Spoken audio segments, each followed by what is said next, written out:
Alrighty guys, so this week we're going to be talking about the selling process. Now the selling process is an essential component really to any organization out there, and a business just isn't a business without generating some sales of some kind in order to generate other processes within that business. Now some of you might be asking, what about organizations that do not sell a product or a service? Let's just be honest, no organization has the ability to run on just goodwill and still pay their bills. Even nonprofits have to sell an idea or a cause to people to gain fundraising or investments to pursue the organization's mission. The key to an effective selling process is effective communication, and these communication skills, whether written, spoken, or in presentation format, will influence the sales process and lead the organization to either succeed or fail. So this guy here is Captain Question. Really, any effective communicator has the ability to ask very, very effective questions that allows for the salesperson to understand the real reasons and the motivations behind a client's buying decisions. And we'll get into this in more detail when we get into the understand part of the selling process. In the selling process, communication is key. It is all about communication, and the ability to communicate will make or break a salesperson. Understanding effective communication and practicing effective communication will allow the salesperson to close more sales and typically allow them to close bigger sales. And salespeople like this because that typically means more money.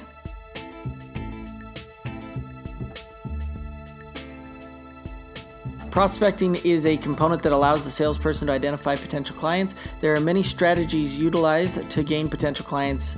Organizations spend massive amounts of money to help clients understand the organization, understand their product, or make the client want to buy a product or service. Really, these efforts are called marketing. Prospecting and marketing process will also affect the types of clients that the organization receives and influence the next steps in the selling process. Salespeople that are inside sales reps or work in a retail storefront will have the pleasure of seeing clients that have already opted into doing business with them or because they like their product. Salespeople that have to cold call clients have to find a way to market to clients in a small window that show the benefit of their product or service very, very quickly.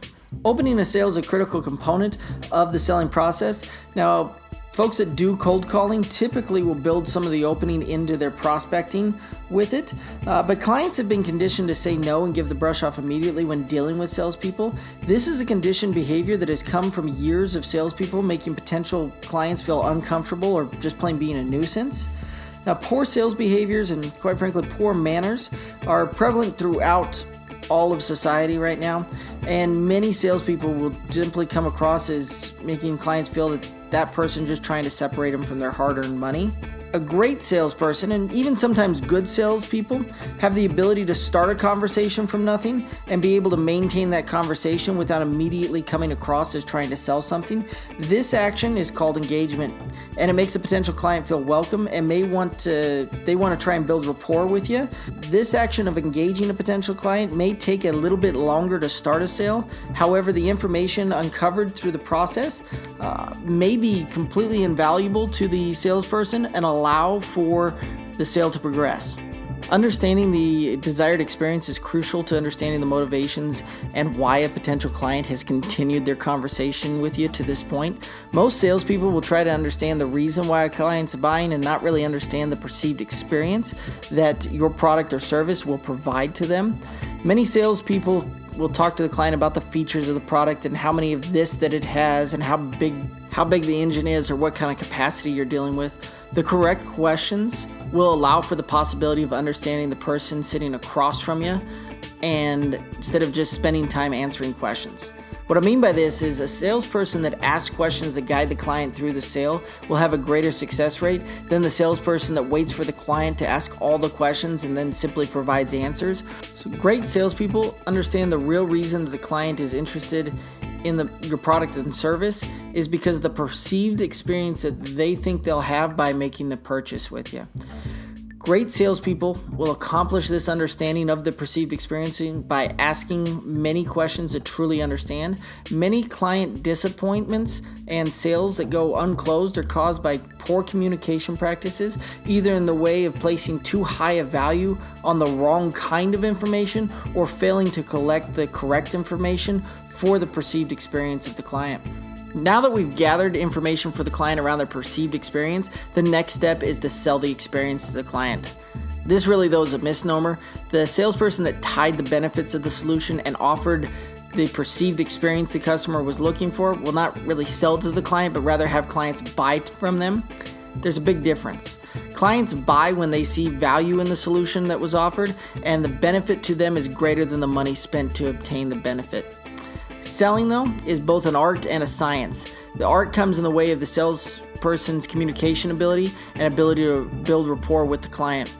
The science is that sales follow a very predictable path, and that even poor salespeople can find success with the correct sales tactics, such as simply asking somebody to buy something.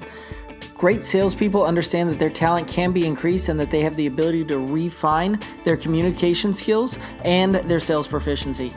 Aftercare is the final stage of the sales process, and if the client's still with you, congratulations, you made a sale. This stage is helping the client understand the next steps in the process.